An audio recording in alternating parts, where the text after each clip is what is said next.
that light's better. Good evening, everyone.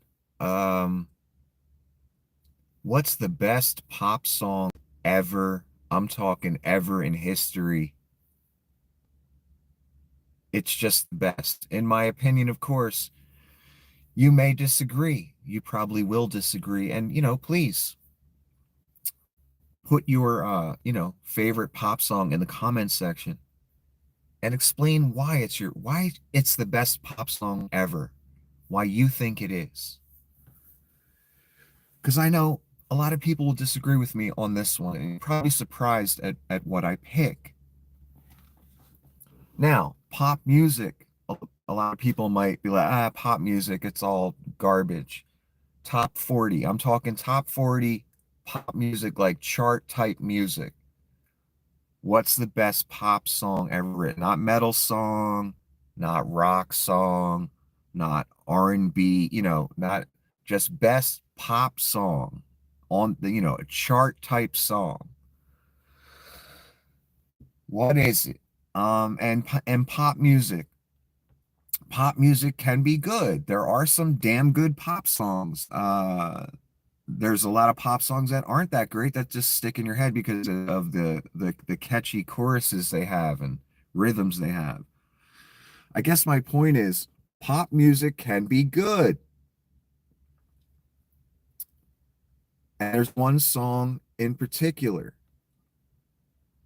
that really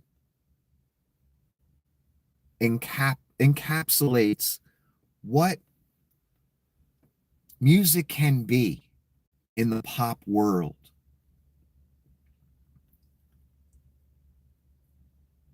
And you'll be surprised. I'm building suspense here. I know it's boring. You'll be surprised. The best pop song ever, and I'll explain why I think that, because I know you're just dying to know, is by a person named Sia, and the song is Chandelier. Yes, you heard me right. Sia, Chandelier. That song is fucking incredible. And that song wouldn't be shit without Sia. She is the necessary component to that. Yes, the music's interesting for pop music, probably generated on computers type things. Um, Without her, it wouldn't be shit. She makes it. She's the whole thing. Not that the music's bad. It's very good. It's high end for pop music. It's pretty perfect, actually, for that genre, for that style of making music. The chorus is perfect. You can't write a more perfect or record a more perfect fucking chorus than that. It's amazing. Uh, Another thing, she pushes her voice in the chorus to the absolute limit.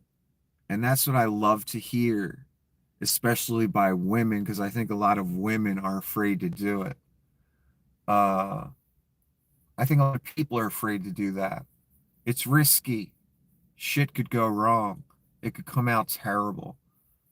Um, Luckily, in a recording studio, you get chance after chance to get it right, but I don't see her needing that many chances.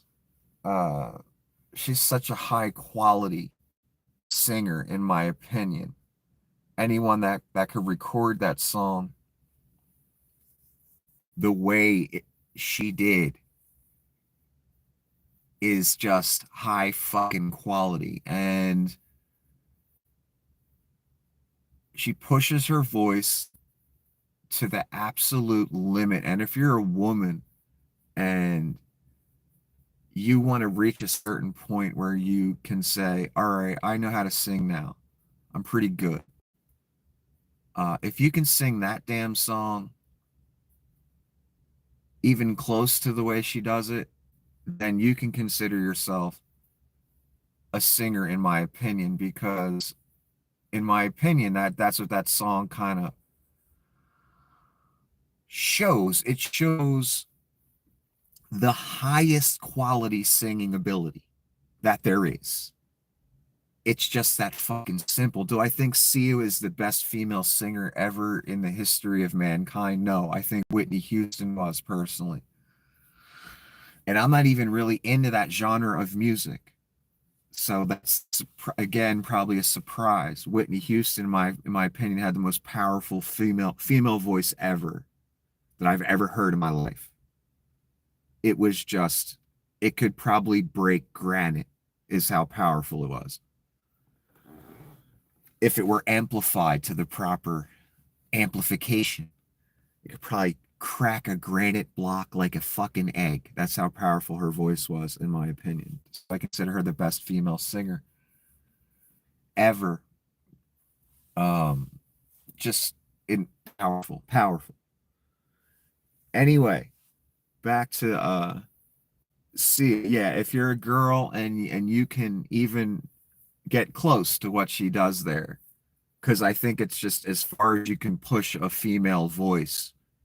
I wouldn't recommend trying to push it any further. I don't think there is further. That's what I'm trying to say. If you can get there or almost there, you're fucking good. I recorded it on SoundCloud years ago. Now I'm a man trying to do a song by a woman, so I have to do it in a lower key. I'm trying to learn to sing it in the same key she does. Of course, I'd have to do a little falsetto more than she does. Even she does some falsetto. I would have loved to hear Chris Cornell sing that song. Uh, just mess around with it because he can do that high pitch. He could probably do the same key pitch, everything she can do. Of course, he'd throw, the Chris Cornell rasp and craziness into it, and it'd be cool. I thought about that in the past couple of years. Like, I would have loved to hear Chris, since he did all these other covers, like Sinead O'Connor and shit like that. I would have loved to hear him cover that, just the chorus or to, do a couple verses for fun. I think he could do it well. Um, I would have loved to hear him do that. Anyway, I know I'm digressing a lot. I know I would. Uh, Sia just pushes her voice to the ultimate limit. And if you're wondering what the pinnacle is of trying to learn how to sing, that's the pinnacle. Just listen to that song. That's the fucking pinnacle. I don't want to hear about Beyonce, uh, any of these other people that people think are great. Yeah, Sia buries those motherfuckers. There's only one other female singer that I think is on her level at this moment, who also does pop music and kind of R&B and shit like that. And she works with rappers that are just so beneath her skill wise. They're not even from the same fucking universe. They don't even deserve to be in the same studio as the woman, let alone record with her. Uh, that girl SCA, I wish she wouldn't have taken that hard R&B that her handlers probably pushed her in a certain direction. She kind of did some different songs that weren't just the normal R&B type shit. And I think she could have went to a place instead of R&B, Wasteland, even though she still does some decent songs, some different sounding songs. That SCA girl, she's on Sia's level as far as talent, in my opinion. That's all I can really think of right now that are at that level. Um, I don't know if Sia can still sing like that. I don't follow her career. I'm not an expert on Sia. I'm not an expert on SCA either. but both of them are on a different level of talent than anybody else I can think of. And I don't know who the top like female pop R&B singer is right now. Beyonce, would you? She's up there, I assume people would say. Beyonce's not on SCA's level. She's not on Sia's level, in my opinion. Lady Gaga tried to do Chandelier. I heard that recording, and the operative word is tried. And Lady Gaga is a good singer, don't get me wrong. But she can't take it to where Sia took it. In other words, pushing her voice to that risky level of, I don't know if I'll make it, to pushing it to the absolute limit. That's what Sia does. That's why no one can kind of get that song the way she does. That's why when Lady Gaga tries to do it, it just doesn't quite have the impact. Personally, I don't think Lady Gaga is on Sia's level of mastery. You might disagree. And I'm not a Lady Gaga fan. I don't really listen to much of her music. But I recognize perfection or a level that most humans will never reach in their life. And I'm not saying I'm that good. Believe me, people. I'm not saying I'm as good as these people. I'm just giving my opinion. I'm just a random jerk off sharing his opinion with you. And yeah, Lady Gaga couldn't. No, she just shouldn't have done it. Not that it was bad. It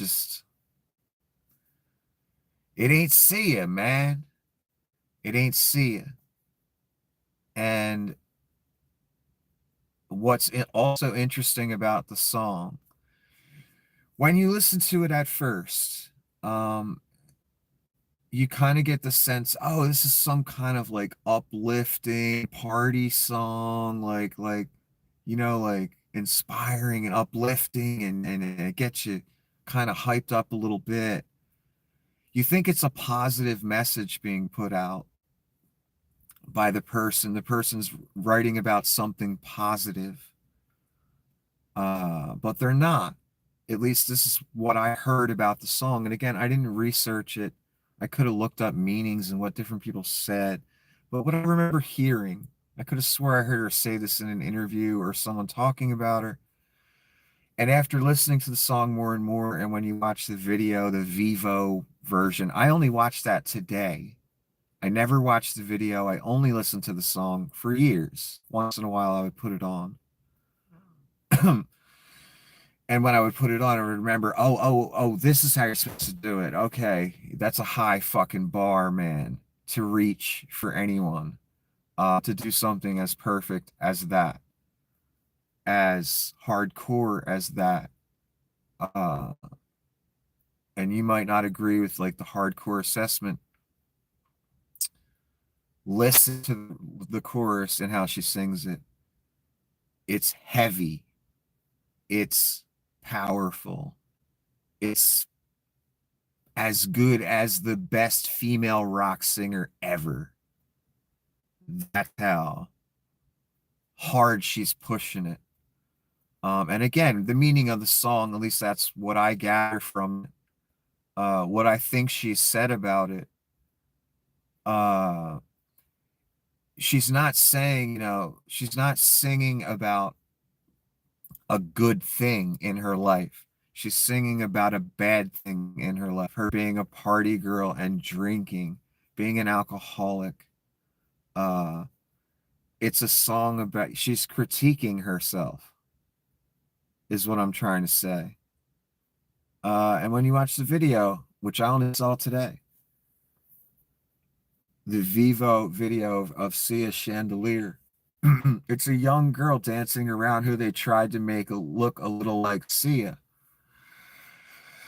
And you just get the sense when you watch, something's just off, something's wrong. And again, I think what she's trying to say in the song, I think what she said she was saying in the song is, I have an alcohol problem. And she was critiquing herself and what her life had become. and it wasn't a positive. In other words, the song is not a positive song. It's not meant to be taken positive. Um, it's her critiquing her alcoholism at the time. I don't know what she's doing right now in life, and I've never listened to Sia sing that song live. You know why? Because I'm afraid to. Because the recording is so perfect. It's just flawless. Everything about it. It's the total package. And the team that put that song together, they deserve a lot of fucking credit. Uh, Another song, I'll give an example of you think it means one thing, but eventually the singer explains it, hopefully, or the real meaning eventually comes out. That song by Pearl Jam, Alive, I believe Vedder has said this in interviews and shit. Forgive me if I'm mistaken. That he knows people take the song as some life affirming, I'm still alive, whatever, however you want to associate, whatever you want to associate it with, problems in your life that you're getting through or whatever, or something tried to kill you and you made it through.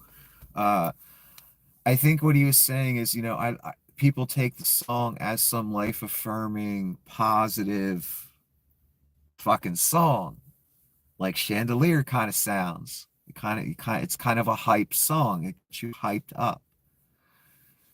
Uh, and it makes you realize what true talent sounds like. And it makes you realize that if you ever wanted to be remotely that good, it's a really hard and high bar to reach. The song Alive by Pearl Jam. So he mentions it seems like a life affirming song. I know people think that, but it's not. And here's what the song's really about. And it's brutal. And I'm just going to say it. And if there's children in the room, tell them to leave, whatever. You five of my viewers, if you have any kids in the room. Um, it's about a boy who's, I guess, a teenager at this point, who has, he's being raised by a single mother. The single mother tells the boy that his father is dead. Uh, so the boy is under the assumption, or the boy has been told, that his father has died at some point. His father's not alive anymore.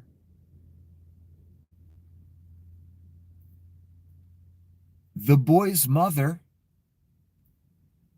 starts to see the young man almost as if, because he resembles, because it's his son, his father. She becomes sexually attracted to the young man because he looks like his father, who is dead. And things happen. That's what the song's about. And he didn't admit that at first. He gave other stories what the song was about. And eventually he did admit what the song was about. And the line, the look, you know where. No one understood what that meant, probably, or they thought it meant something else. Well, that's not what it means. It's the look, you know where. It's a boy seeing something he shouldn't be seeing.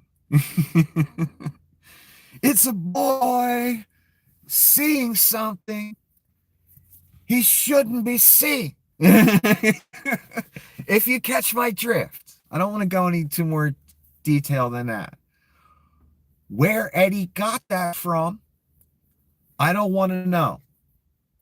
And I love Eddie Vedder. I love Pearl Jam. They were my favorite group when I was a young man. I was utterly in awe of those dudes and their musical ability and the songs they wrote. So that's another example of a song here. You say, I'm still alive, and you're like, yeah. That's not what it's about, though. And whatever, take it for what it is. And I think that's what Eddie said at one point too, in an interview once. I heard him say, I believe, take the song how you want to take it, Let the song mean to you what it wants, what you want it to mean to you. But back to Sia. Again, I'm pretty sure the song is about her critiquing her life at that time, being an alcoholic and what it's like. And maybe she's trying to say, or the video is trying to show that, yes, there's a little beauty in that here and there. There's some good moments, but it's mostly all bad. Uh, and it's a downhill. You're going downhill, not uphill. You're not getting better, you're getting worse. Uh, that's what I remember her saying the song is about. And I apologize if I'm completely wrong, but when I listen to the song, that's what I also get out of it. She's not saying this is great. I get to drink every day and party every night. I'm that girl. Everybody knows it's a party at her house every night. And the crowd just comes and, parties and leaves. And then she's got to face the next day, uh, feeling like complete shit because she's an alcoholic.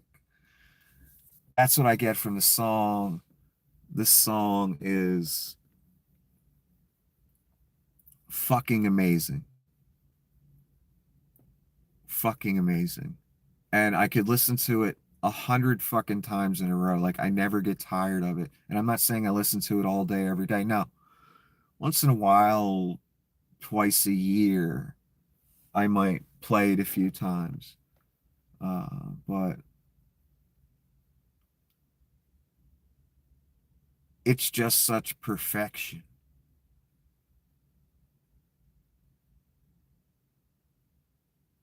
And I just love that she pushes her voice to that limit. And it would have been so cool if Chris did it.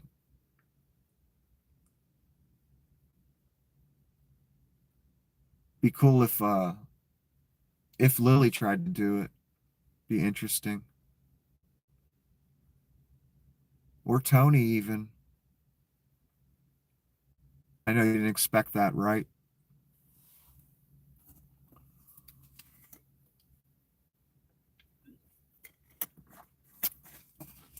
Back to Lady Gaga for a moment. I'm just gonna digress on a whole bunch of shit. Because who cares? Lady Gaga pissed me off at the Biden inauguration. I wish they didn't ask her to be there.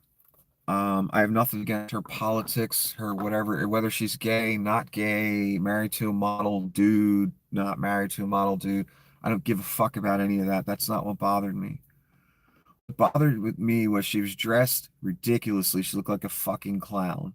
Some big ass thing on her chest, like all here, here, here. This inauguration, bitch. Um, well, hold on, I'm not done yet. And she looked like she was on fucking Lutz. Quaaludes. Quaaludes were before my time, but that bitch looked like she was on Quaaludes at the fucking inauguration, and she looked ridiculous. And I didn't even enjoy her singing. I was just like, this is just, it was cringe. Okay, it was cringe. And I wish Biden hadn't have done it.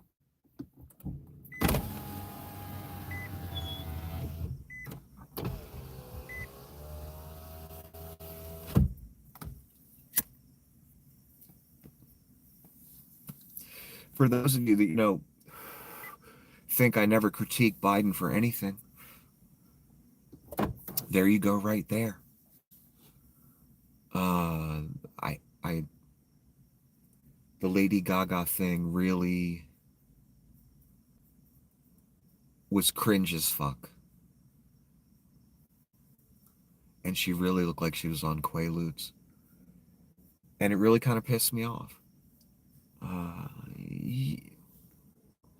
it's the inauguration of a president, for fuck's sake. Um, like, can't you do better than that?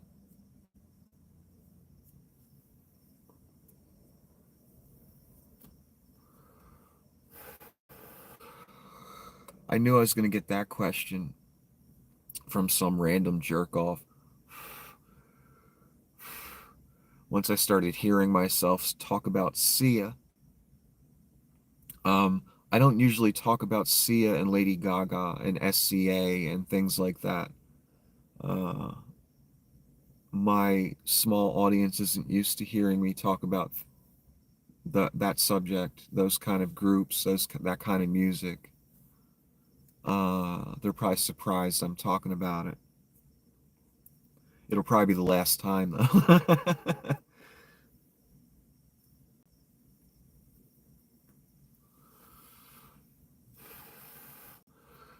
So yeah, no, I'm not gay. No, I'm not gay. I don't spend my days listening to SCA and Lady Gaga and Sia. Just like I said, twice a year I bust it back out to remind myself, and I just enjoy listening to it. It's a perfect pop song. It's the best pop song ever, in my opinion. And I know you're surprised to hear that.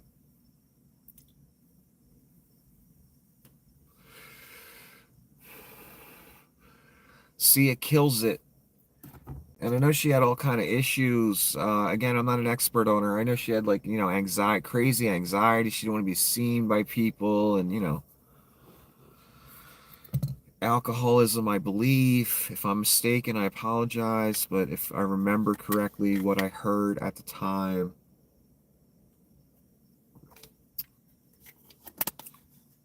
and I'm just talking here, so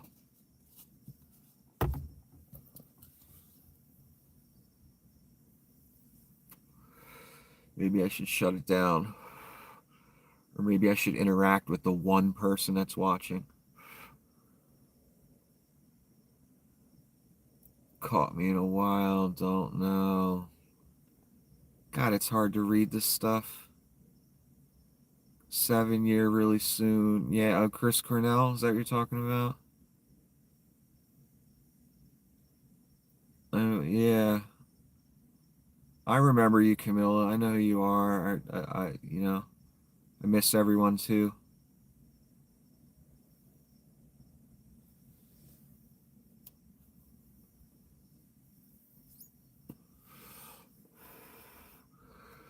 But take a listen to the song, um, "Chandelier" by Sia. Listen to the Vivo one. It's a good recording this time. Some of the Vivo ones aren't a good recording. Um, I don't really know many of her other songs.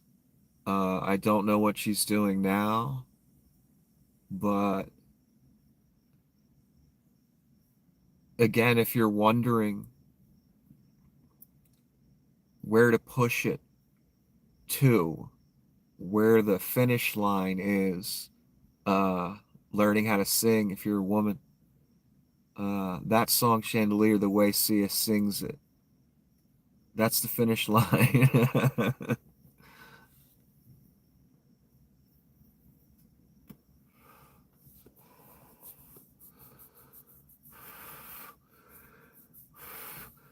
Maybe I'll record myself. I'll try and do Chris Cornell's voice, the best imitation of it I can do. Um, Singing Chandelier. Of course, I could never do it as well as he could.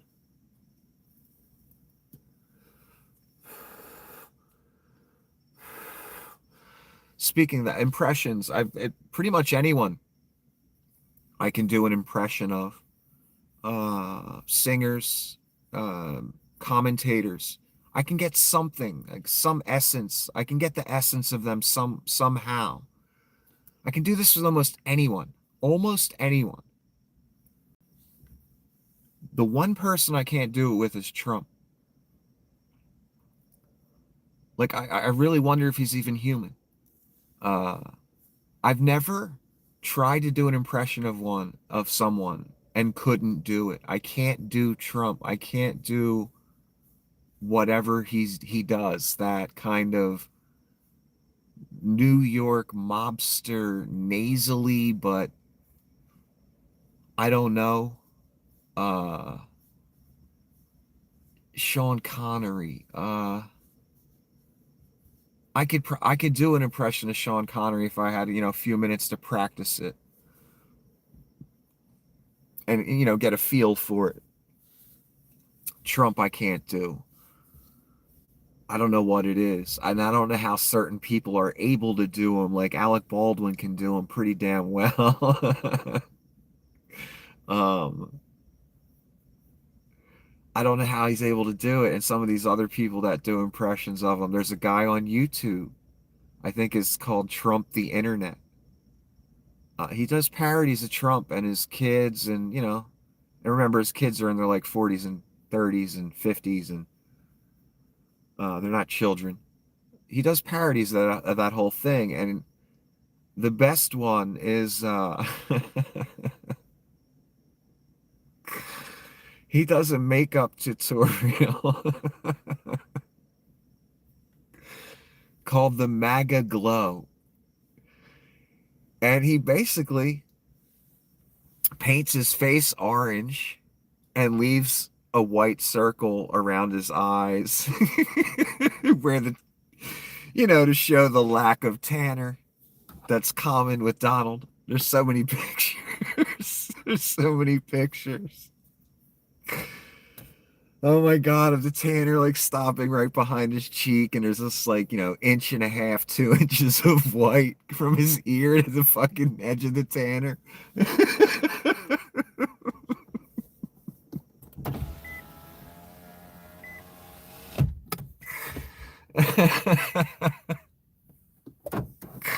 And have you noticed lately? Maybe he runs out on the road sometimes of his orange tan or his orange face paint, his clown makeup. Have you noticed lately?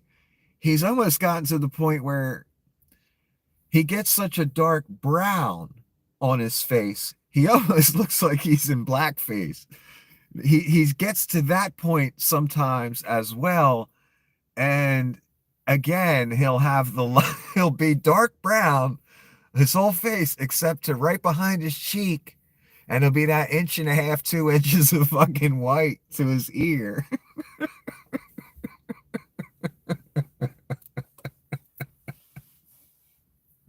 It's so absurd.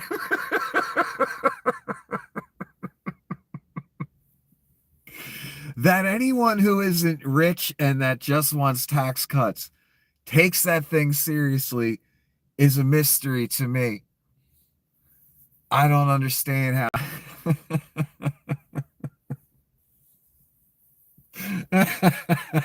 I'm sorry, the images, because I see these pictures every single fucking day on Twitter. Him in brown face, him in orange face, day after day after day. And it's horrifying. And how did I even get on this? Oh, the MAGA glow, the makeup tutorial, Trump the internet. He deserves the mentions and he deserves the views. He does a whole makeup tutorial. It's got powder, it's got the orange face paint. He does the whole deal, and it's like a 20-minute fucking video. And he talks like Trump the entire time. And it's brilliant. It's fucking brilliant. And he calls it the MAGA glow. Does a straight up parody of a makeup tutorial, does the whole 9 fucking yards. Again, the channel's called Trump the Internet, I believe. And he can do a great impression of Donald Trump. I don't know how these guys do it. That's how I got on this. Impressions of people. I can do an impression of pretty much anyone, and it won't be perfect. That's not what I'm saying, but I'll capture an essence of something they do. It just comes to me. Uh, it doesn't make me any money, but it just comes to me. It's a talent I have, I guess. With Trump, I can't do it. It's like he's some other kind of fucking something. I can't get a grip on it. I've tried. Because I could do some great parody of that shit, man. If I just, I don't know, I have to reach deeper into my inner actor, I guess, or trump some kind of alien antichrist fucking demon or something. I don't know. That's why I can't do it, because I'm not that. And I'm not saying Alec Baldwin's that, and I'm not saying the Trump the internet guy's that. They just, I guess they had better skills as an actor than I do. That's why they, that's why Alec has done all the hit movies and I haven't. And that's why the Trump internet guy, gets a lot more viewers than I do because he's a better actor than me. He's a better on camera. Let's forget actor because I'm not an actor, but he's a better on camera persona than me. Let's put it that way.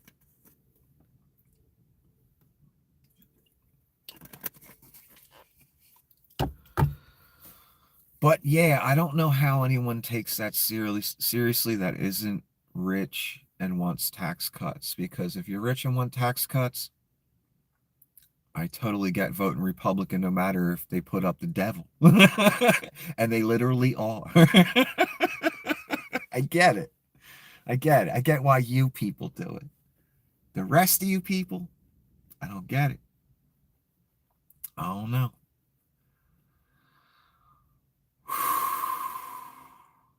I didn't mean to go into these other subjects. The song. Listen to the song. And I don't, again, even though I know what the song's about, it still hypes me up every time I listen to it. And it makes me, again, realize what's possible artistically. Because I think I forget sometimes. And the difference between good, great, phenomenal, perfect. There's so many different levels.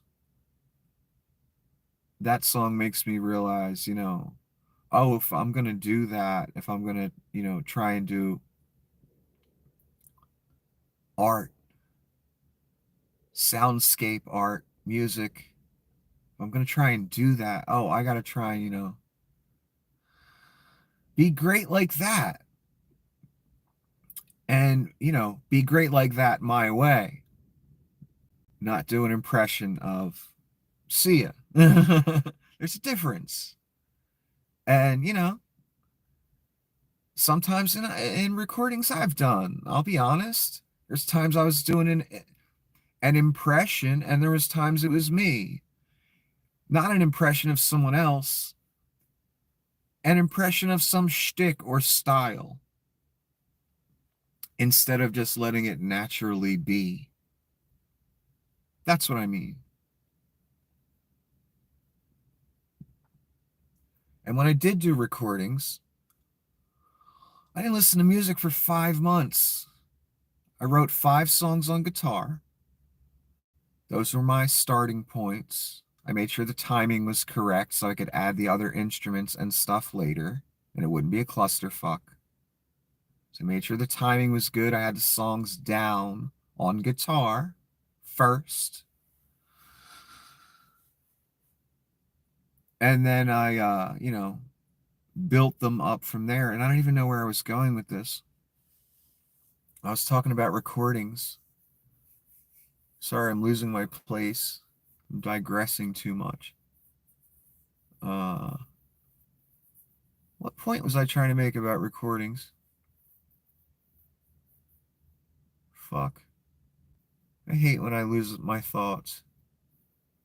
My brain goes in so many different directions.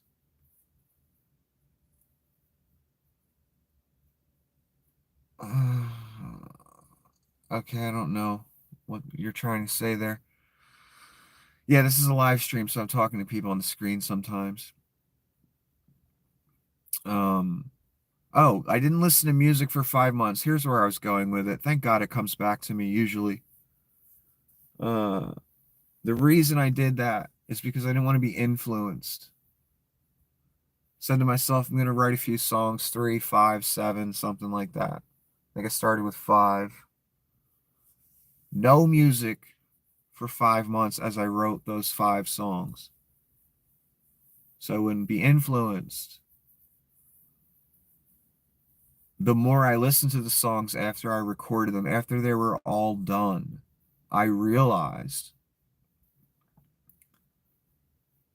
almost every song, almost in every instance, um, someone else's voice was coming through.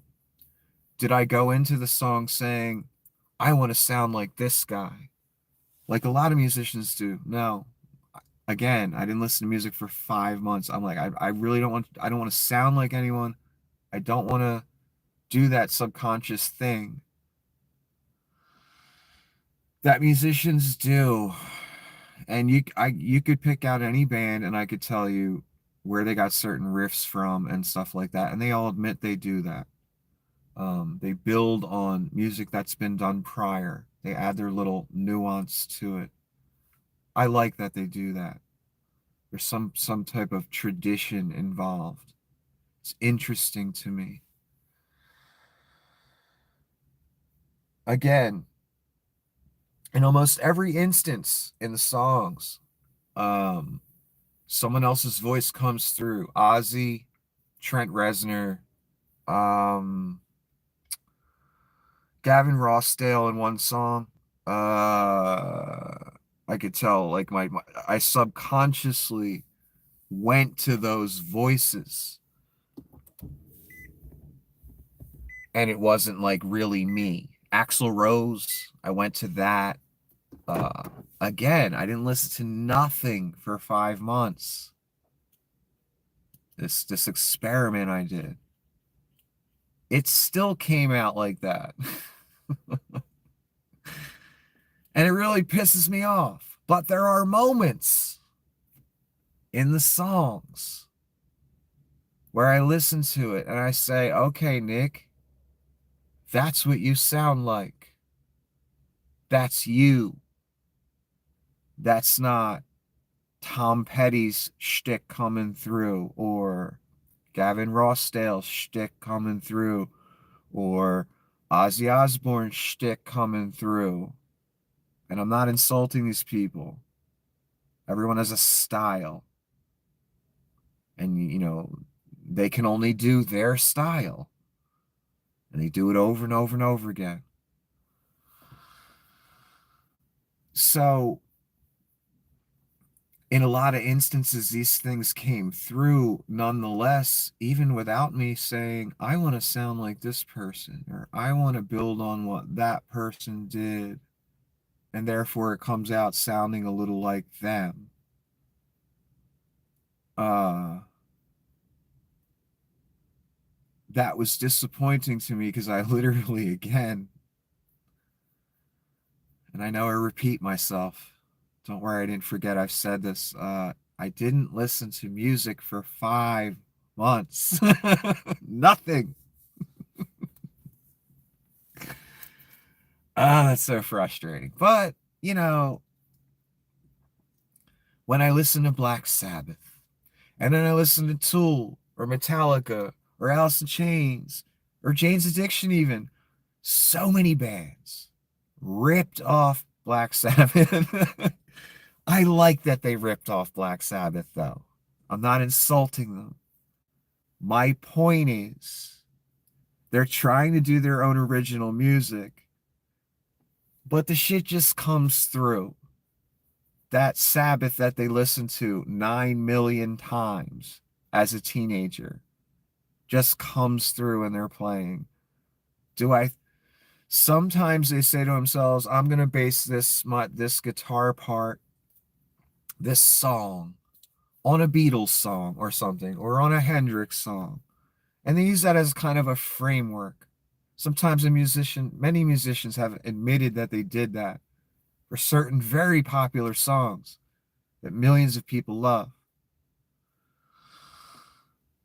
Not all musicians admit they do that, though.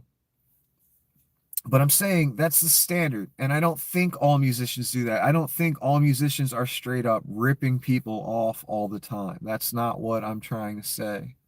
What I'm trying to say is that influence that's been in their subconscious for so many years. When they pick up the guitar or they start singing, some of that comes through often, and it's just nothing they can do about it. Uh, it just happens. So I'm not that disappointed in myself because I know it's a natural thing, and I really didn't. And if I did go into it, uh, I would admit it to you. If I did go it, hey, this song I was trying to sound like Eddie Vedder, I would just say that. I'm not embarrassed by that.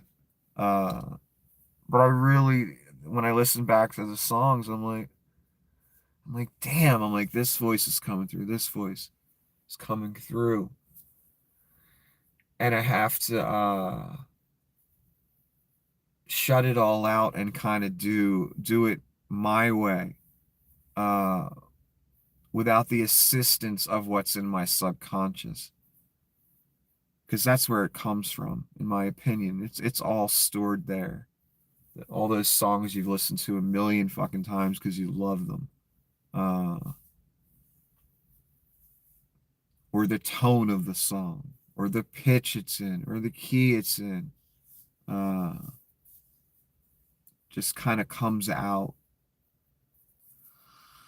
But again, I like that professional musicians, do that. I like that the prior music from the elder days comes through in their modern music.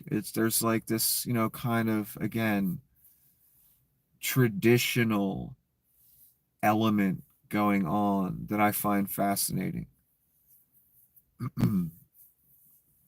But back to the good part. The good part is I heard a few parts in a few of the songs where it was just me and no other voice was affecting mine. And I thought to myself, okay, because a lot of people that sing something or record themselves singing or whatever, they hate their voice. I've heard a lot of singers say, I hate my voice. They don't like hearing it. I'm the same way. I really don't like hearing my voice. Uh, I know I can sing some things well and other things not well. I know I can sing well at sometimes and not sing well sometimes, depending tired, hungry, throat hurts, too many cigarettes, whatever. Where was I going with that?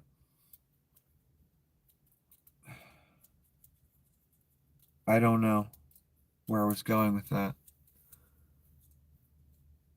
Bjork is excellent. One of the best female singers. I said Whitney Houston. Now that she's dead, I would say Bjork. So it's funny that you say that. Uh, the most talented kind of. I guess I'd say Bjork's like the most talented female overall in music because she can do so many different things. She could do any genre, and she can do the rasp like fucking Janis Joplin or like Sia in that song I just mentioned to you. Uh, she's incredible, Bjork.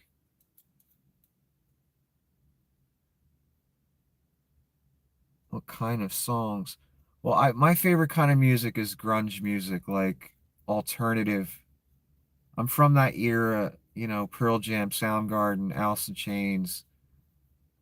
If I were to make the songs I made, which aren't mixed properly, I should really go back and remix them someday. But God, it's tedious, and it fucking took me forever just to get them to that point.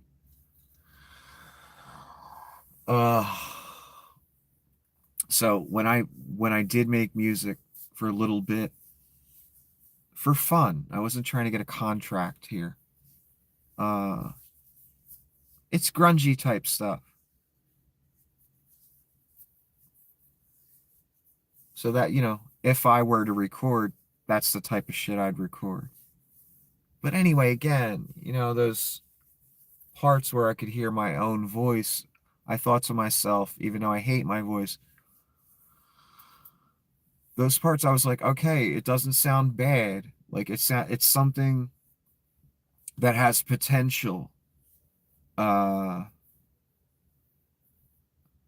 I don't mean potential to be good. It was already good. It was already perfect. It wasn't out of tune, out of key, off key, out of pitch, whatever the fuck. It wasn't any of those things. What I mean is it acceptable to me? When you do that kind of music, one of the questions you got to ask, does it sound cool enough? Is it up to your standards? Because we're not singing Dixie here. We're doing hard rock. You know what I mean? We're doing, you know, it's got to have an edge to it. Does it have that? Does it meet my standard, personal standard of edge? And I heard it and I was like, yes, it does. It could work. You could do real songs with your real voice where no one else comes through, and it would work.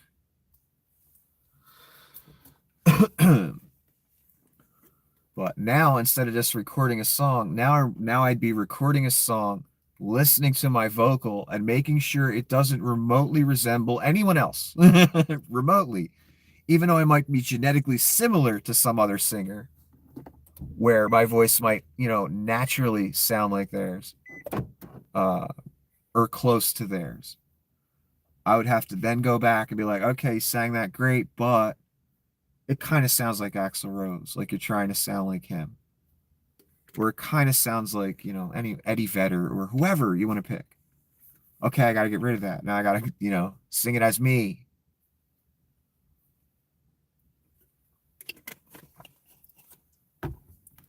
But knowing how to do impressions helps you in this area. You don't want to do it on the main shit, on the shit that matters.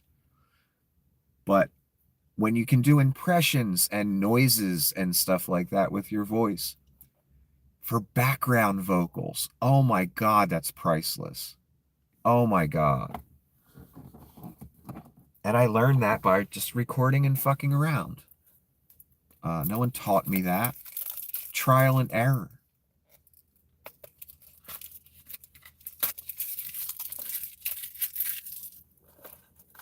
So you can do some cool things in the background to, what's the word I'm looking for? Enhance your main vocal. When you know how to do impressions and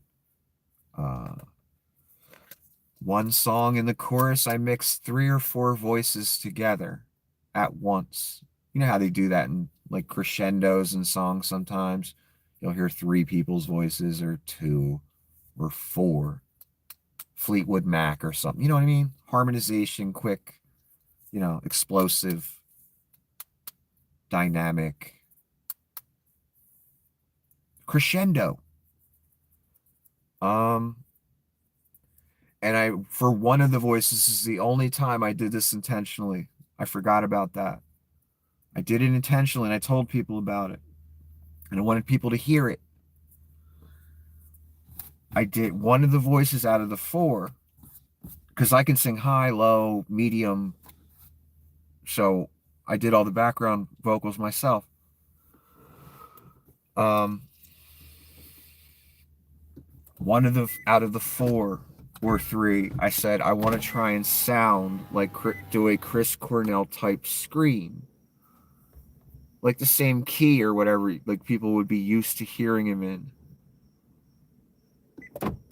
So I think I did it like on the first try. I can't remember. It wasn't difficult because I've heard his music so many times.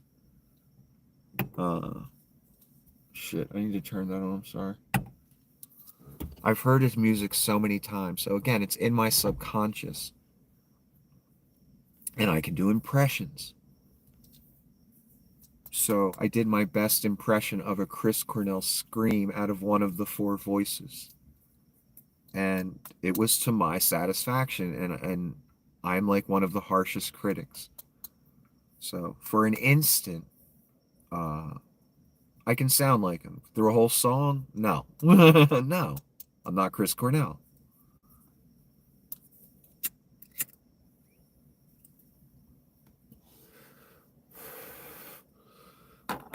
So I just experimented and did shit like that. And, even as bad as what I did was, and the recordings are still on my other channel. Um, and when I say as bad as what I did was, the mixing, it's not mixed properly because I'm not an engineer. I winged it. I didn't even research it. I just went from my previous experience with like 4-track and 8-track multi-trackers. Uh, that's the only experience I had. So I knew a little bit about panning and, you know, recording on multiple tracks and mixing a little bit, mix down.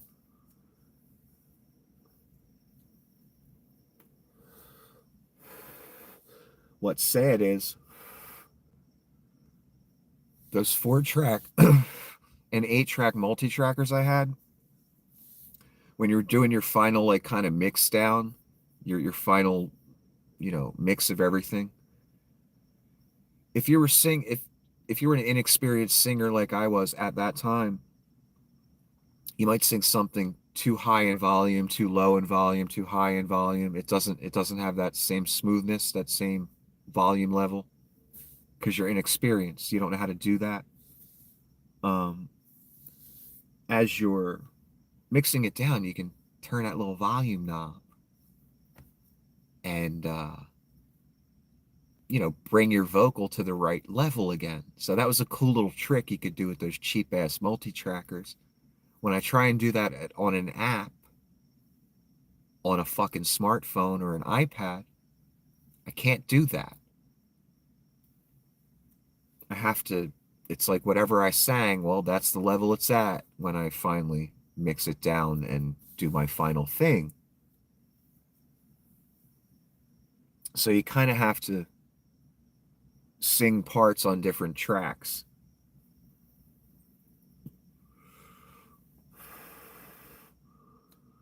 That's another thing I wanted to talk about.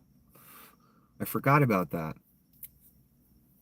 In the song Chandelier, I assume, because I know a little bit about recording, I'm not an expert. I've never claimed to be. I assume she sang the chorus, the 2, 3 choruses, whatever they are, separately. In other words, she laid down the verses, the lead ins to the choruses, and then she went back and did the choruses. Why do they do it that way? Because they don't want a singer out of breath when they're about to bust into the chorus. It's easier, you get a better product at the end if you record it in pieces. I'll give you an example that I just found the other day. A video popped up in my feed on YouTube. Uh, it was Stone Temple Pilots recording Pretty Penny in a house. It's the actual recording. And the whole band was playing, the guitar and a little percussion instrument that's in the song. And Weiland was sitting there with a mic in front of him. And what they were doing was the band actually did play the song in one shot. They didn't piecemeal it. But Weiland sang the verses. He didn't sing the choruses. His video's on YouTube. It just popped up on my feed and I watched it the other night. And it sounded just like the recording, just like the album. They were all sitting in a house to record this. But my point is, Uh, a lot of people don't know the recording process. They think a lot of these people, they think Chris Cornell and other people, just went in there and sang Reach Down in one shot. No. No, no, no, no, no. Or Jesus Christ Pose in one shot. Or Slaves and Bulldozers in one shot. No, that's not how Chris did it. How do I know that? The quality of the recordings. They're too perfect. They're too amazing. There's overlapping vocals that he can't recreate on stage. Um, the vocals are too over the top in the recordings. That's how I know he didn't do it all in one shot. It's just, it's so hard to be that perfect for so long. Uh, it's not human. It's just not. So that's why most recordings are done. There are some people, I think Tom Petty recorded some albums where the whole band was there and they just performed the song. That's Tom Petty, though. That's not Jesus Christ Pose. You know what I mean? That's not Slaves and Bulldozers, one of the hardest songs in the world to sing. Uh, Tom Petty was great. He ain't singing no Slaves and Bulldozers, though. That's some, other universe shit that Tom wasn't quite at that level. And I love Tom Petty. I thought he was awesome, by the way. Don't get me wrong. So again, the STP video, Weiland sang the lead-ins to the choruses, the verses in between the choruses. That's all he sang. He didn't do any chorus, nothing through the entire song. So people might look at that and be, why is he doing that? Or that's weird, or this is boring. He's not singing the choruses. That's how it's done. And I did my songs that way. I sang as long as I could uh, to where I felt, okay, this next part I'm about to go into, am I going to have the lung for it? Am I going to have the right breath for it? I don't want to risk fucking it up. So that's why you record in pieces. And the greatest professionals do it that way. They're not gods. These motherfuckers just don't walk in and sing the whole song and leave. That's not how it is. You do it in pieces. So it comes out as perfect as possible for you, the customer, to buy and get the best experience. Hopefully, when they go and do those songs live, the singer can even come close to what he did in the studio. That's a big deal. Because if you can't at least get close to what the album sounds like, your audience might get real pissed off because they're paying a lot of money to see your ass and they're expecting a certain sound.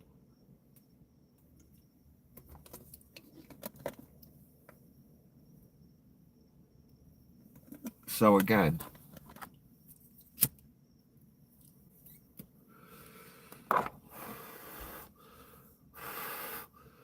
these are not gods. They record in pieces, and I recorded my songs in pieces the same way it's done everywhere. Why? Because I wanted the most perfect finished product. But, I admit that. I'm not trying to perpetrate that. Yeah, I sang that whole 8-minute song in one shot as perfect as it sounds in the recording. No. And again, can you reproduce that on stage?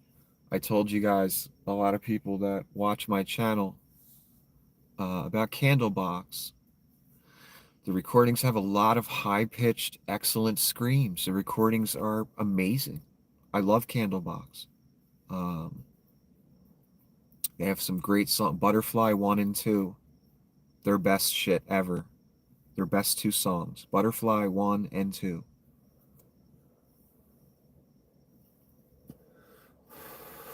Not the typical shit you hear on the radio, Far Behind, shit like that. No, no, no. Butterfly. Tremendously difficult songs to sing. Ridiculous high-pitched screams. What am I trying to say? The Candlebox guy cannot reproduce that on stage. I saw them in Philadelphia many years ago, not recently, not when they're old, many years ago in Philadelphia.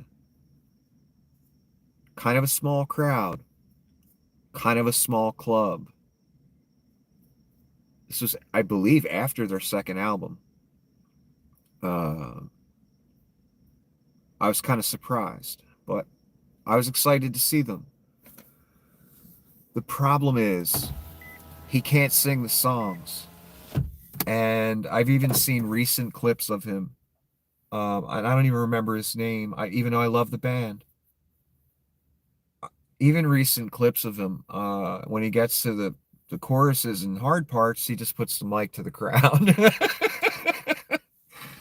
When I saw him, he was talking through a lot of the songs, and the crowd was getting upset.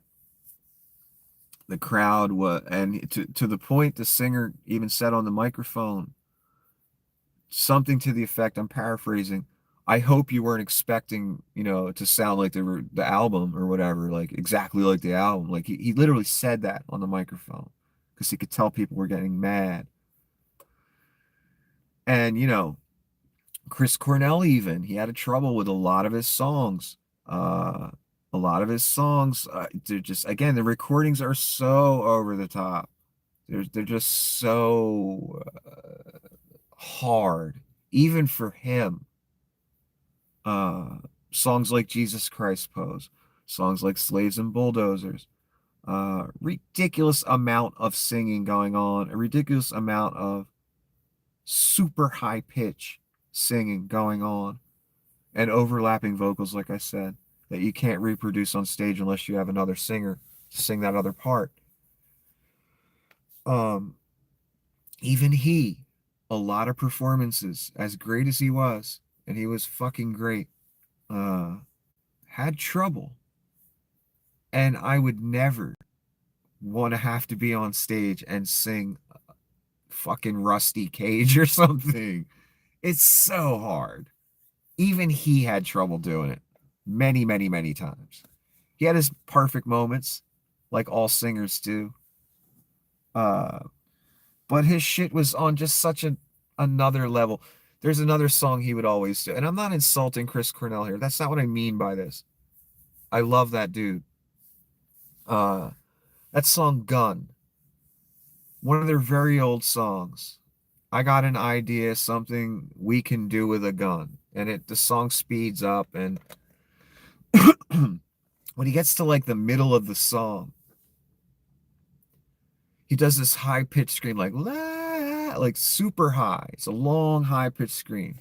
But whenever he does the song live, he doesn't do that. And it always kind of, I was always just kind of like, that's my favorite part of the song. And he doesn't do it because it's really hard to just do that in the middle of a fucking, you're just like, "Ah!" for fucking 10 seconds.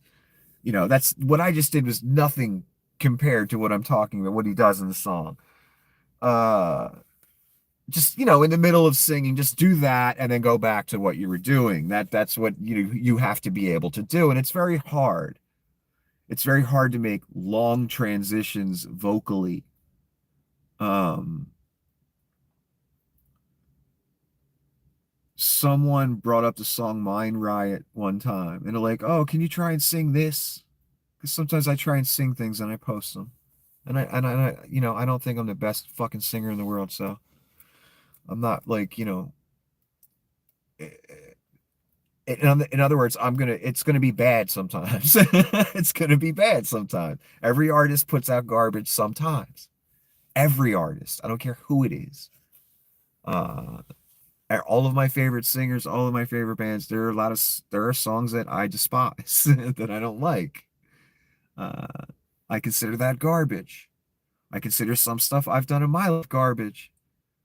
Um, every artist puts out garbage sometimes. The thing is, you got to fight through the garbage to get to the good stuff, to get to the good moments. Um, that's the trick with art, whether it's you're a writer, you're writing a novel, you get writer's block, your shit just ain't flowing right. You just gotta get through it and move forward. Uh,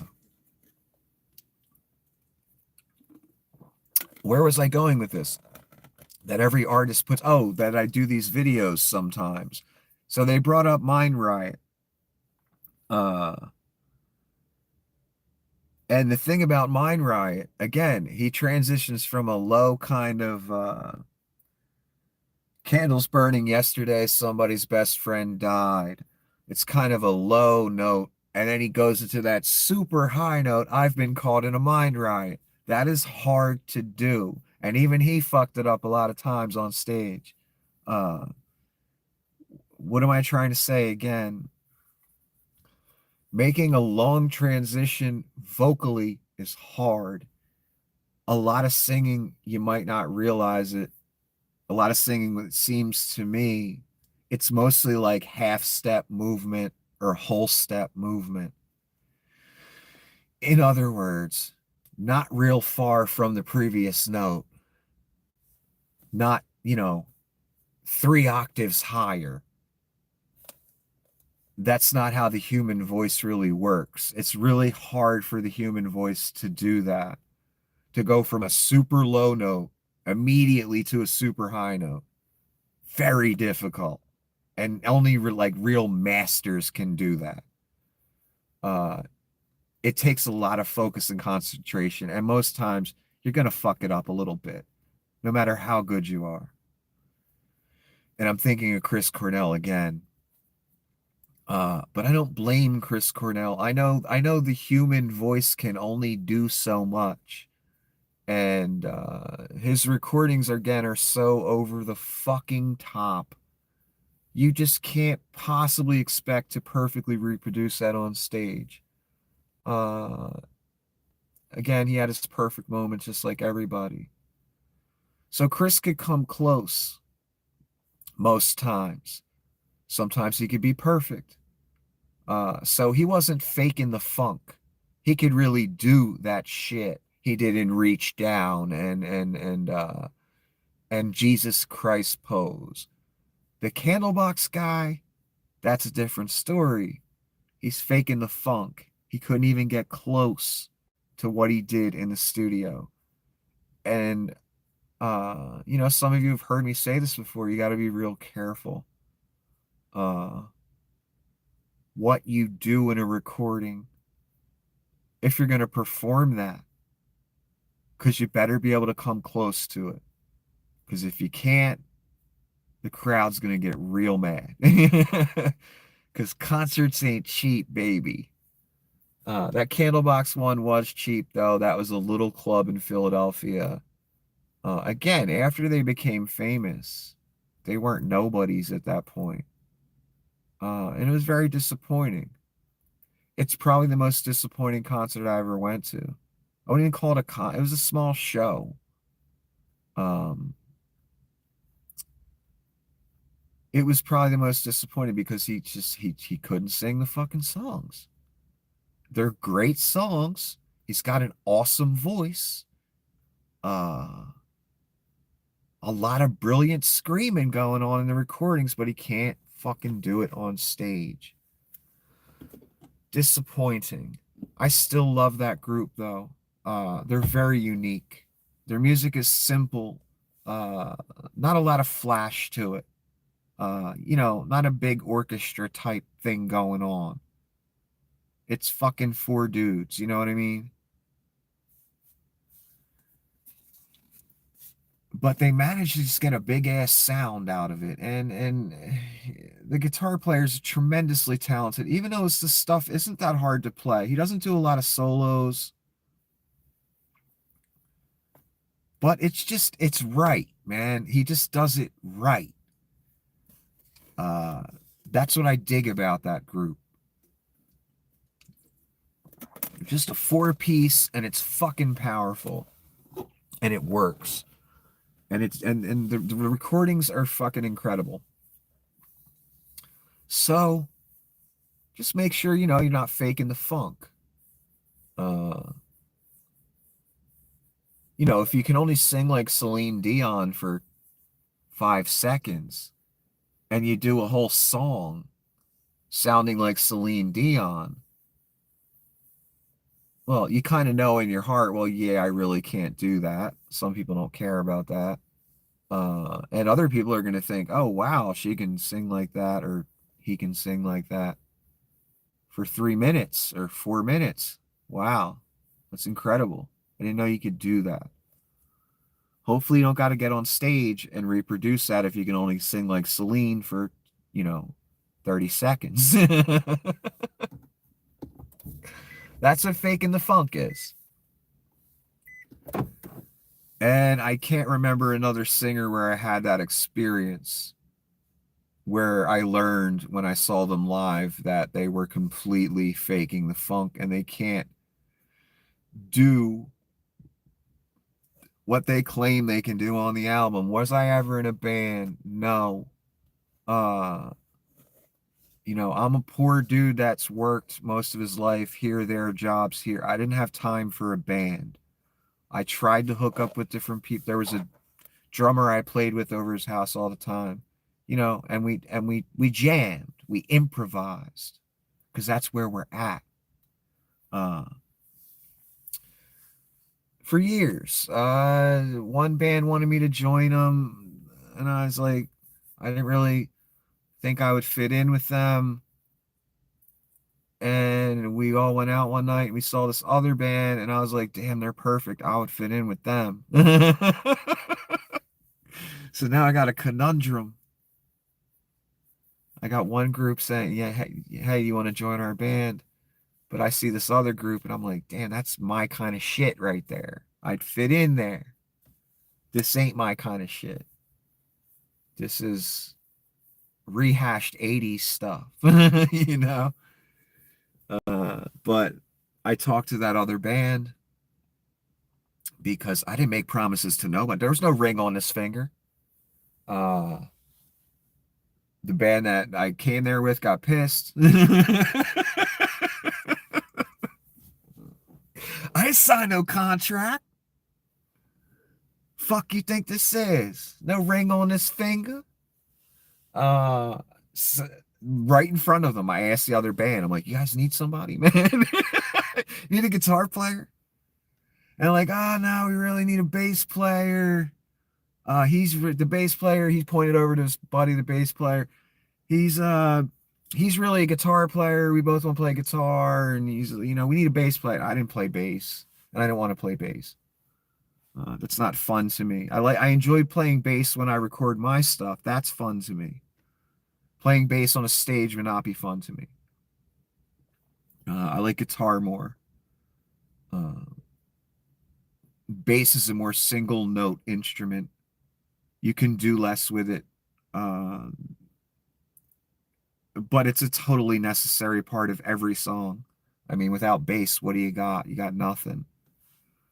So it's vital. It's the backbone of fucking songs.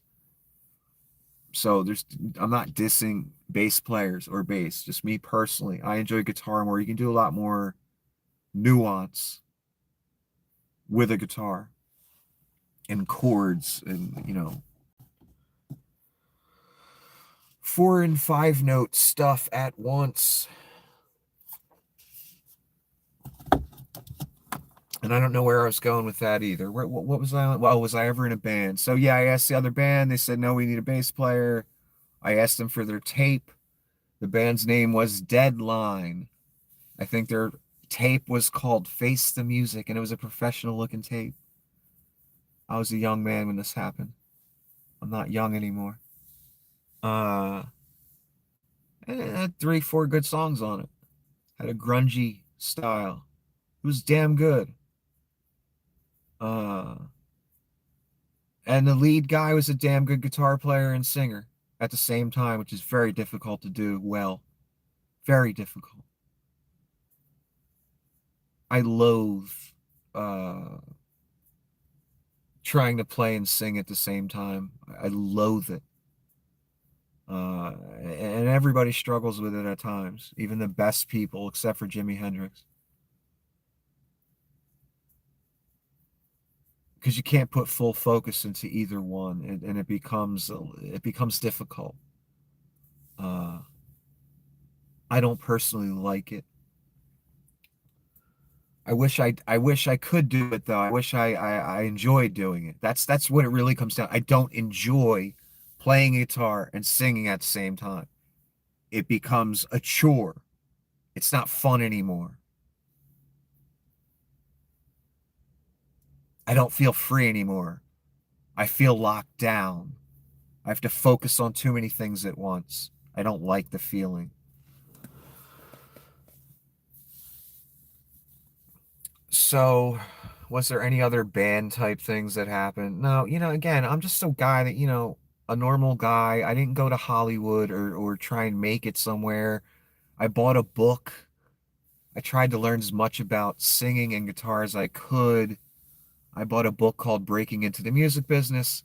I read that so I could see what it's like before I thrust myself into that bullshit. And I would have got eaten up and spit out, chewed up, spit out, and I probably would have got nowhere.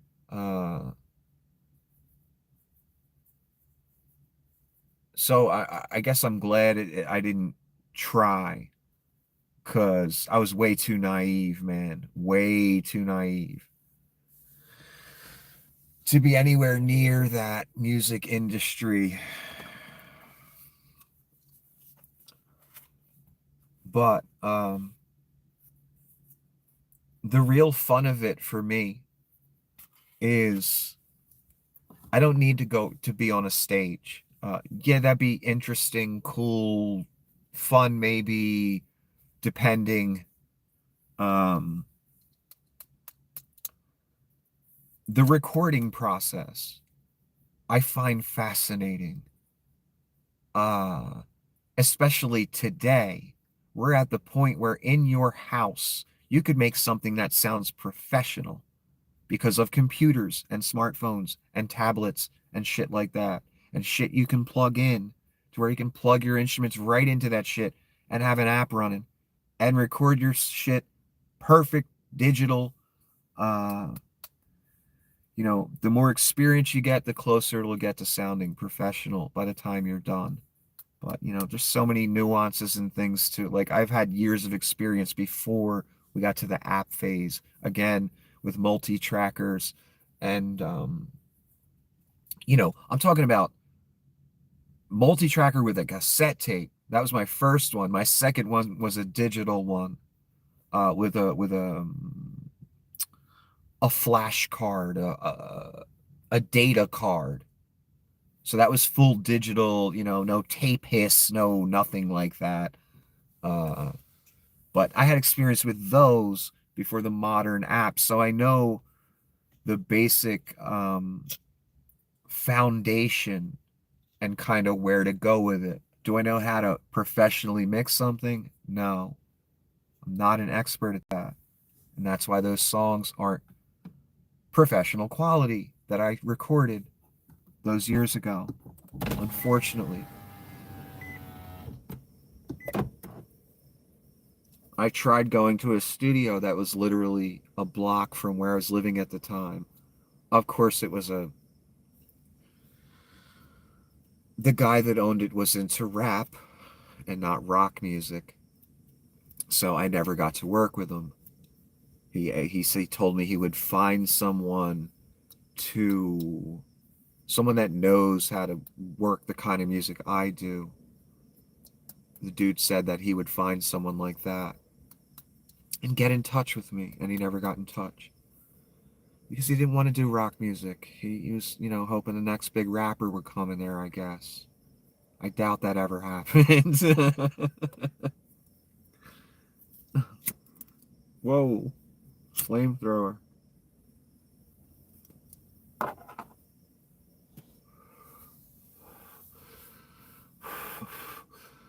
So no, I never made any real effort to get into the music industry, but again, the recording process. You should look at it this way. It's like a painter. A painter doesn't just, slap on a painting with one brush and one coat.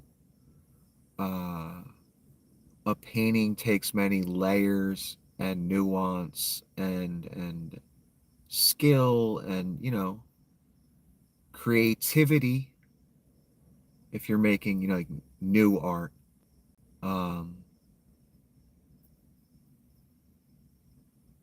it's the same with recording a song. You're doing the guitar first. That's a brush stroke or many strokes with many colors.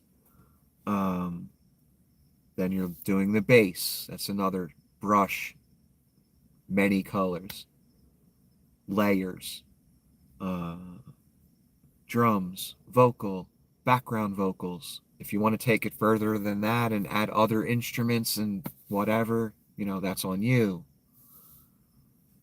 However big you want to make it. But it's just like painting. It's the same type of thing. So a lot of people enjoy painting. I enjoy recording music, whether I ever end up on a stage or not. I'm kind of old to be trying to make it in the music business anyway. That's a young man's game, in my opinion.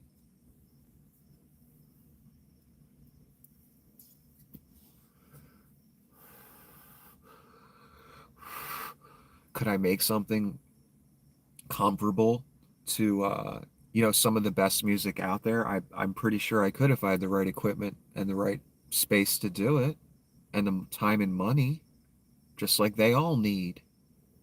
That's why they need a contract. They need a rich corporation to pay a studio, $300,000 so they can record for a month or 2 months or 3 months or 4 months or 6 months, depending on the group and how big of fuck ups they are.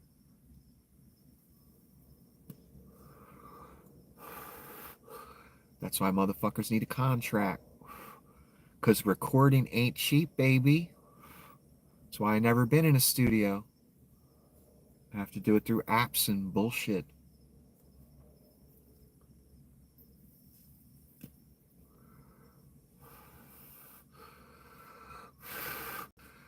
And it just doesn't have to be recorded, it has to be mixed when you're done. Do you know how to mix something? Most people don't. Do you know what mixing is like? Listening to the same song over, listening to the guitar track over, turn a little knob, or hitting a little button, or adjusting the volume a little bit. Let's say you got a four-piece, you got a vocal, you got a bass line, you got a guitar, you got drums, you got a few background vocals. Um, Anytime you raise the level or volume on a background vocal or bass line or a guitar part or a lead vocal, what happens? It changes everything else. It's a total mind fuck when you mix music and you really want it to sound good. Because again, everything you adjust affects everything else severely. It's a pain in the fucking ass.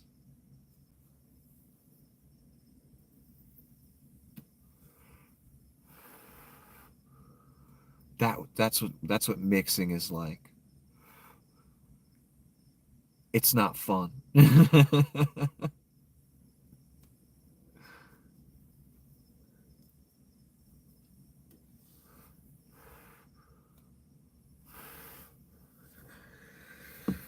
You really want to save yourself a lot of time, energy,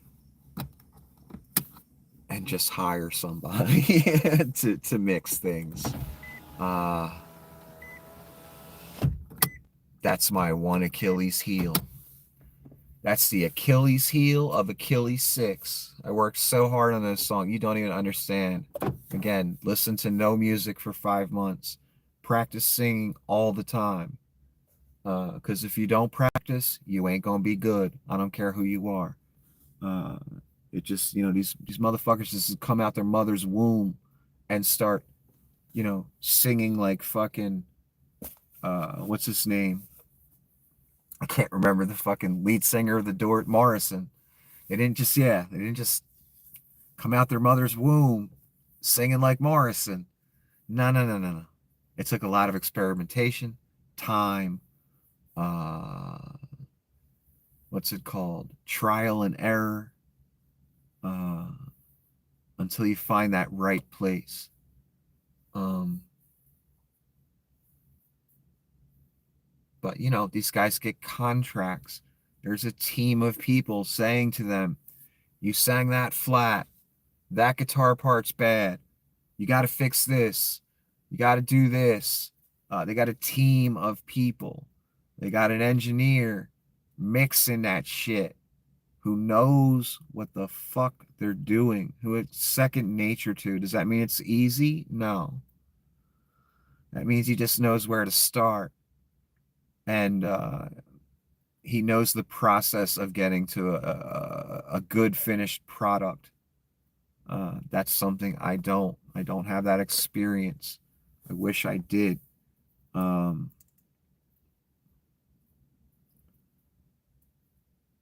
Again, I worked so hard on those things. Uh, I didn't just come up with something in 5 minutes and just jump and record it. No, I said to myself, with the guitar parts, I wrote again 5 songs on guitar. That was my foundation, the beginning of the songs.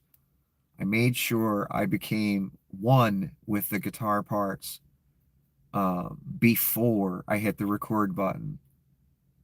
I talked about that in the last video, I believe.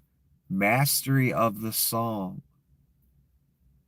Um, I guess what I'm trying to say is I made sure I was one with the song. I really knew it. I really knew what to do at all times. I wasn't just winging it. Uh, that's the way I approached it. So, in my opinion, that made the recordings better. It made them more real. And I did that with each part. I said to myself, okay, I'm going to take a day. First, I would lay down the guitar. Again, I began with guitar parts. So, first step, day one would be lay down the guitar and make sure you know it before you hit the record button. Don't wing it. Uh, Tomorrow, I'm going to do the bass line. Spend all day on it, just the bass line, till I get it right, till I'm one with it, till I know what to do at all moments in the song with the bass line. Where it's second nature, almost. Because it's not like I've been playing those things for months on tour or something. The next day, drums. All day till I get it right with a drum machine, playing it, not programming it. In other words, throughout the whole song, my hands are moving, tapping these things to make these sounds. I'm playing the drum machine. I'm not uh, programming bar one with this beat, bar two with this beat. You know what I mean? Like the chorus with this beat. Nope. Played it. Pressure sensitive drum machine with my fingers because I can't play drums. I can't do that 4 limb stuff. Drums, piano, etc. I said in the last video, a man's got to know his limitations. That's my limitation. That's my limit. Drums and piano. When I got to operate all 4 limbs at once, that's beyond my limitations. No, it's hard enough when you're first learning guitar and even when you're advanced at guitar to operate 2 hands doing separate things at once. Doing this. That takes enough concentration for me. I don't want to have to sing as well. I don't want to have to what's the word I'm looking for? I don't want to have to use all 4 limbs at once, like playing a drum set. I don't know how those guys do it. They amaze me, drummers, because I can't do it. I can play bass, I can play guitar, I can sing, Can't play the drums. So again, back to my story. One day for each specific thing. Uh, and eventually I'd get to the vocal. And I'd spend all day on that.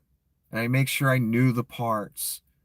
Uh, Also recording what a lot of people don't know. A lot of times a singer has the lyrics right in front of him because it takes that way he doesn't have to use brain power and focus to remember the lyrics as he's singing them because it's a new song. I did that as well. You'll see while in doing that, and in that video, you'll see other recordings if you see behind the scenes recording type stuff. A lot of singers are going to have the lyrics right there. I know that ruins the illusion that a lot of people might have of, oh, the band just goes in the studio and they all set up all at once. They're all there at the same time and, they just rock it and record it. No, that's not usually how it goes with most bands. And a lot of bands, they end up hating each other and they just need the money, so they stay together. And, one day the singer will come in, he'll do his parts. One day the guitar player will come in, he'll do his parts. One day the bass player will come in, he'll do his parts because they all can't fucking stand each other. That's reality, baby. So, yeah, I would spend a day on each thing. I really worked hard on these things. And what I did instrumentally and vocally, I'm very proud of. I took it to a level I didn't know I could. And the weak point is the mixing. They need to be remixed so they sound right on a stereo system, a modern stereo system. Uh, that's the lack of professionalism in the recording part. My Achilles heel. So I made sure I knew the parts. I made sure I wasn't flat when I was singing. Uh,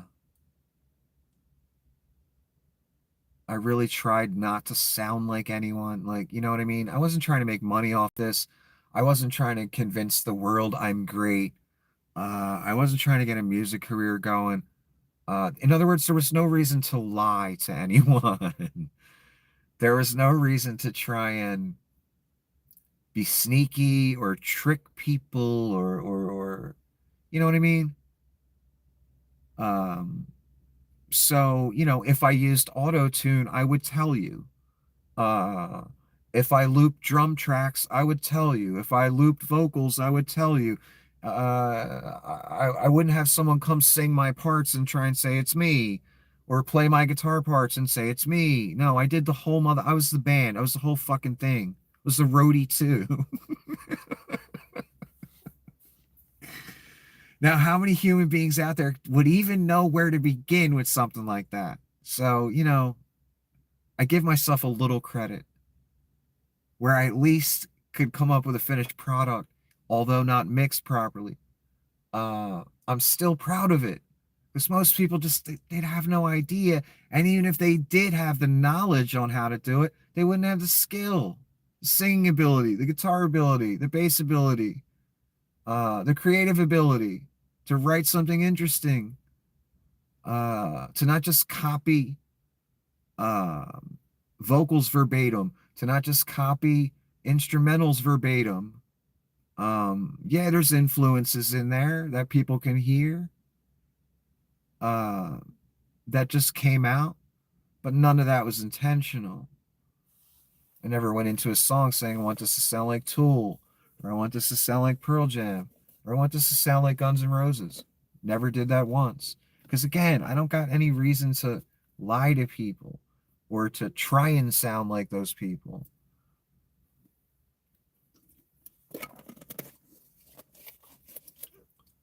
So I took it real seriously.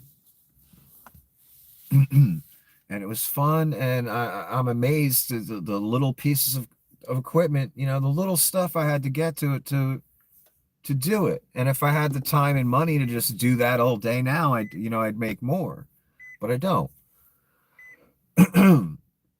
But you buy a little microphone that plugs into a phone or plugs into an iPad. You got, perfect digital quality vocals. I use that same mic to mic my guitar amp because that's how you're supposed to do it. Um, little attachment. I mean, the shit's some of the stuff's a little pricey. Little attachment to where you can plug a bass or a guitar in and then plug that into your iPad or iPhone. Um, that's the great thing about the Apple products to record music. Excellent stuff. I don't know what Android's doing. Um, why they don't have comparable stuff to that, but they just don't. And I got an Android phone, so, but I do have an iPad. I could still record with that, but putting a little smartphone with a microphone on it next to a guitar amp is one thing. Putting a fucking iPad next to a guitar amp and trying to mic it is a whole nother thing. Now it's blocking sound and doing weird things, and it's much bigger.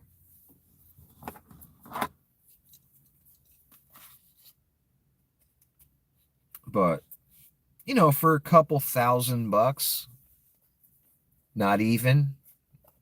I don't know what an iPad costs these days. iPad, the attachment, you'll need an iPad, a microphone, and the other attachment that costs probably $200 now. It's an attachment where you could plug anything into it. You could plug a microphone if you have an adapter. Um, you could plug a guitar, you can plug a bass, you can plug a drum machine. If your drum machine has, audio cables, which mine did. So basically, those two things, and the iPad, I had to buy that. I forget how much that was. That was close to $1,000, I'm sure, at the time. Um, and if you already have the instruments, uh, you can record a whole fucking album on fucking GarageBand or whatever the fuck that app is. It's incredible. That is astounding to me, and I just wish I had the money and time to do it. And I would just put the music out, and I wouldn't be expecting to get a music career out of it or anything out of it. Uh,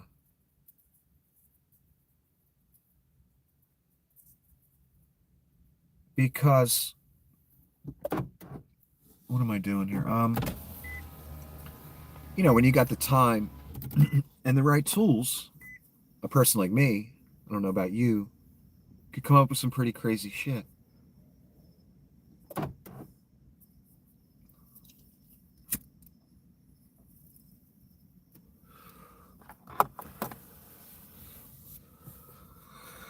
And that's what I did my best to do at that time.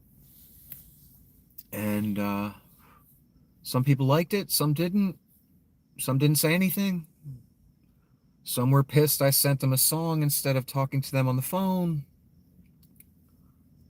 And went on a whole vendetta about it, but everybody's different. Everybody has different reactions to things. I remember they were like they were basically saying to me without saying it, like, I don't want this shitty song you made. I want you to call me.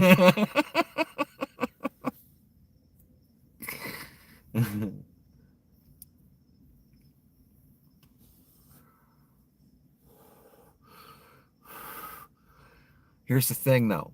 That person I'm talking about, that's not a family member. That's not a girlfriend. You know what I mean? Like, that's wasn't even really a friend.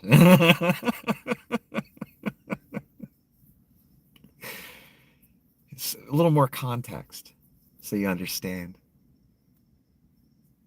Just the kind of person I knew. A little bit. Through the internet. Not in person.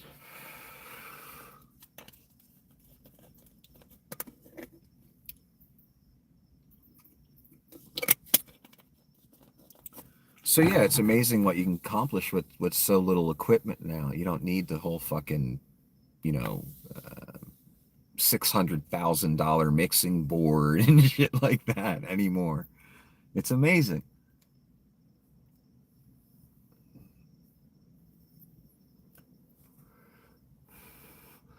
there's still the internet game to be played. If you think you're just going to make music and post it and it's going to get, 10 million views, you probably get in for a rude awakening, no matter how good it is, because you don't have the machine behind you.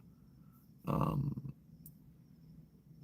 the machine, the recording industry, where they add a few million followers, bot followers to your account. They add a few 100,000 comments to your comment section. They get your shit boosted on YouTube so millions of people see it. If you're not down with the machine, don't expect anything to happen. Very rare. Very rare. It's not a fantasy world out there. There's a reason certain bands get seen and certain bands don't get seen. There's a machine.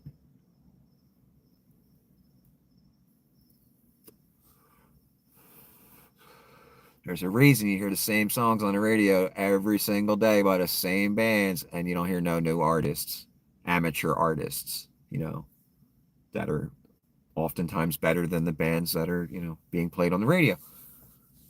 There's a reason for that. You have to have permission to live in that world.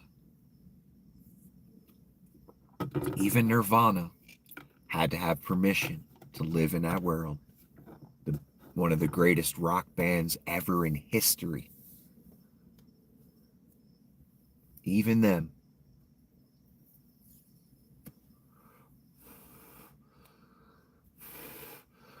They put out that album Bleach, even though it's a damn good album. I love it. Love everything about it. It's so Nirvana, it's so them, it's so good, it's heavy, it's interesting, it's different, it's creative, it's unique, it's got fucking edge.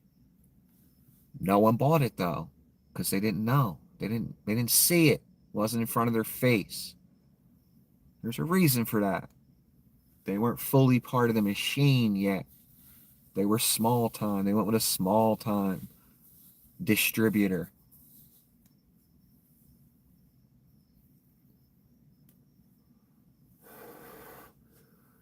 Then Nevermind came out. Major record label. Everybody saw it. MTV every day.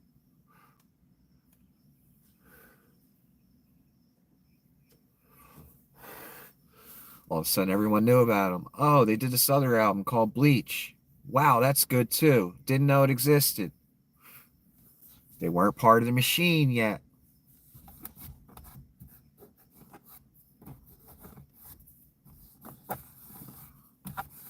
Cornell and Vedder. Let's talk about them for a moment. Cornell and Vedder were on an album called Temple of the Dog.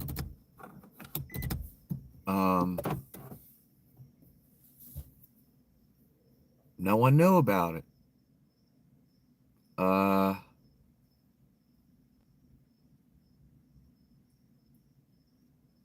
Then they got their major record contracts with major record labels, Bad Motorfinger, Pearl Jam 10.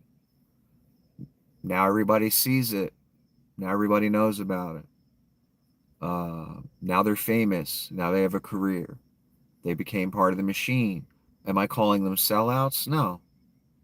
I'm saying you have to have permission. So I could make a really great song, and I'm not making excuses for myself. I'm talking in general. Really. I could make a really great song, something that millions of people might love. I post it on YouTube. It's not going to get seen. It's not going to get boosted. It's not going to get promoted. I'm not going to buy 500,000 bots. I don't have the money even if I wanted to do that.